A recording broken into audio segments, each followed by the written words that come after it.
आम शरीर पाई कैल्शियम निहाती दरकार। आम शरीर रे हार्ट रो फंक्शन केमिति ठीक रे हबो, हाड़ केमिति मजबूत रहिबो, ए सब कैल्शियम उपरे निर्भर करे।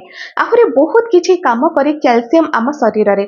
आउ जदि सब दिन रो खाइबा कथा कहबी तेबे सब दिन आम शरीर को दरकार 500 रु 600 मिलीग्राम रो कैल्शियम। किंतु कौन आपण माने सेटा पाउचंती, कौन आपण माने सेतिकी कैल्शियम खाई पारुचंती?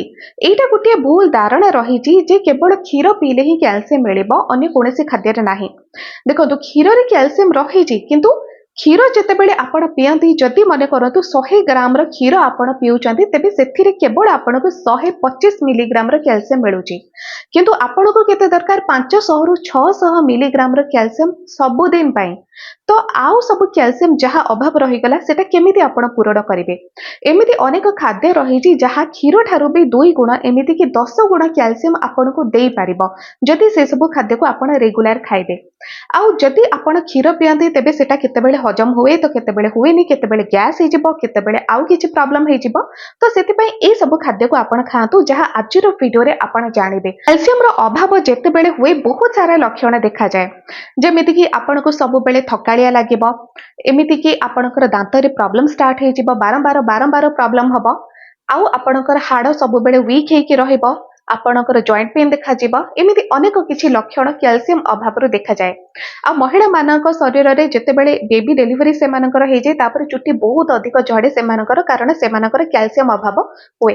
तो सेति पई आपण एमिति किछि खाद्य खांतु जहाँ द्वारा आपणकू कैल्शियम भी मिली पारिबो, आहुरी बहुत किछि फायदा आपणको मिली पारिबो। आ से सब खाद्य भितरे प्रथम रे आसुची सोरिष साग। देखंतु क्षीर रे केते कैल्शियम रहिची आपण जानिले 100 ग्राम क्षीर पीले आपनको केते कैल्शियम मिलिबो।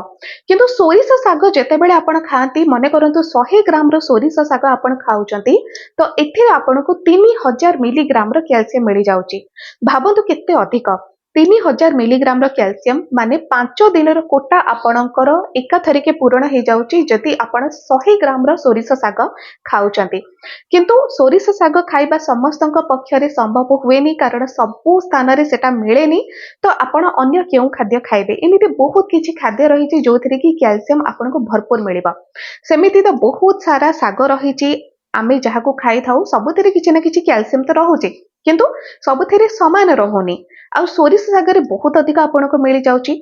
तबे सोरिष साग जो माने खाइ पारु नाहांती, जो माने खाउचंती किंबा जो माने पाई पारुचंती, सेमानक पई बहुत ही भलो एटा जे से माने सोरिष साग को खांतु। आउ जो माने पाई पारु नाहांती से माने कोन खाइबे? देखो तो मेथी मंजी रे भी आपनको बहुत अधिक कैल्शियम मिले। मेथी मंजी जो गुड़ाक आपण डायबिटीज थिले तार पाउडर बनेकी भी ताको खांती, किंबा मेथी मंजी को भेदे की तार पानी भी पियंती। मोर लास्ट वीडियो रे भी आपण माने जति रेगुलर देखुथिबे से वीडियो तेबे जानि पारथिबे।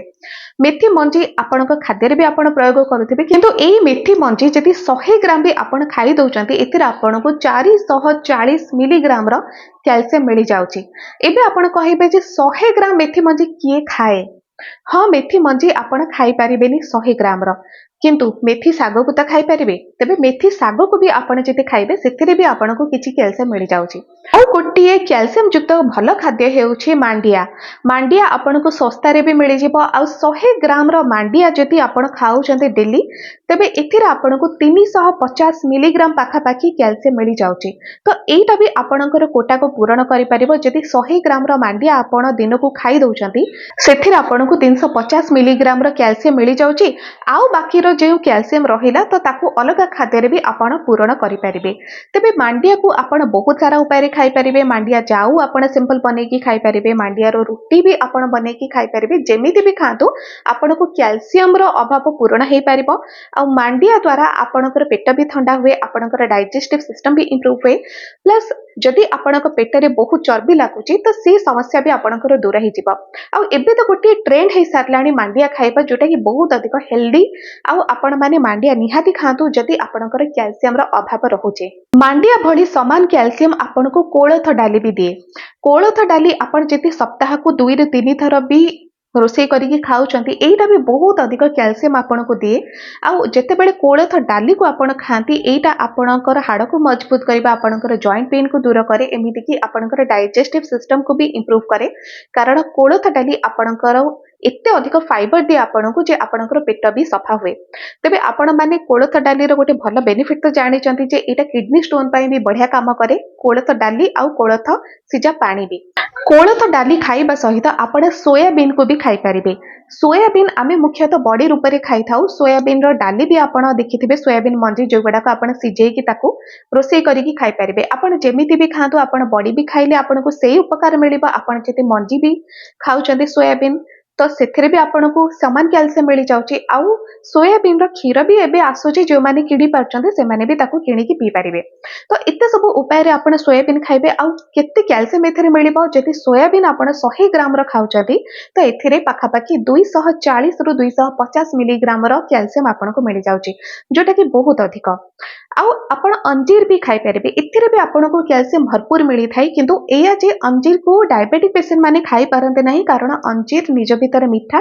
ଆଉ ଯେଉଁମାନେ ବି ଖାଇପାରିବେ ତ ସକାଳେ ଆପଣ ଭେଦା ଯାଇଥିବା ଅଞ୍ଜିରକୁ କିଛି ଖାଆନ୍ତୁ, ଏଟା ବି କ୍ୟାଲସିୟମ ଆପଣଙ୍କର ଅଭାବକୁ ପୂରଣ କରିଥାଏ। ଏଇ ସବୁ ଖାଦ୍ୟ ଯଦି ରେଗୁଲାର ଆପଣ ଖାଇବେ, ସପ୍ତାହକୁ 2ରୁ 3 ଥର, ରେଗୁଲାର ମାନେ କଣ ସବୁଦିନ ନୁହଁ, ସପ୍ତାହକୁ କେବଳ 2ରୁ 3 ଥର ବି ଯଦି ଆପଣ ଖାଉଛନ୍ତି, ମାସକୁ ଏମିତି ହିସାବ କଲେ 10ରୁ 15 ଥର ଭିତରେ ହେଇଯାଉଛି, ତ ଆପଣ ଦେଖିବେ ଯେ କ୍ୟାଲସିୟମର ଅଭାବ ଆପଣଙ୍କର ଧୀରେ ଧୀରେ କରିକି ପୂରଣ ହେଇଯିବ।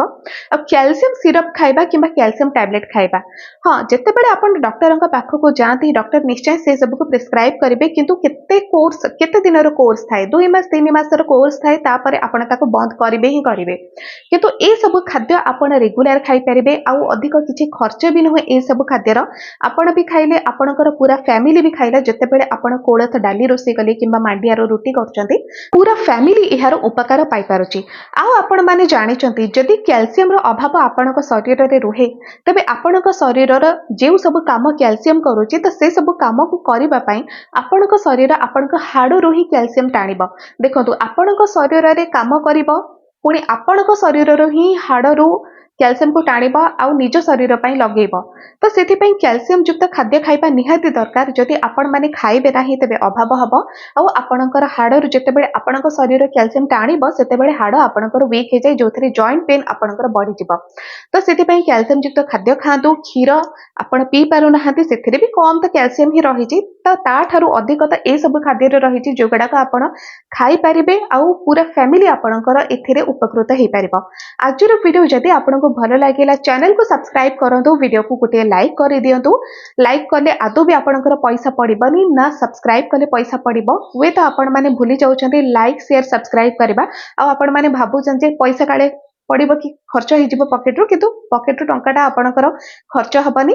ତ ସେଥିପାଇଁ ଲାଇକ୍ ସେୟାର ସବସ୍କ୍ରାଇବ କରିବା ଆଦୌ ବି ଆପଣମାନେ ଭୁଲିବେନି। ଆଜି ପାଇଁ ଏତିକି।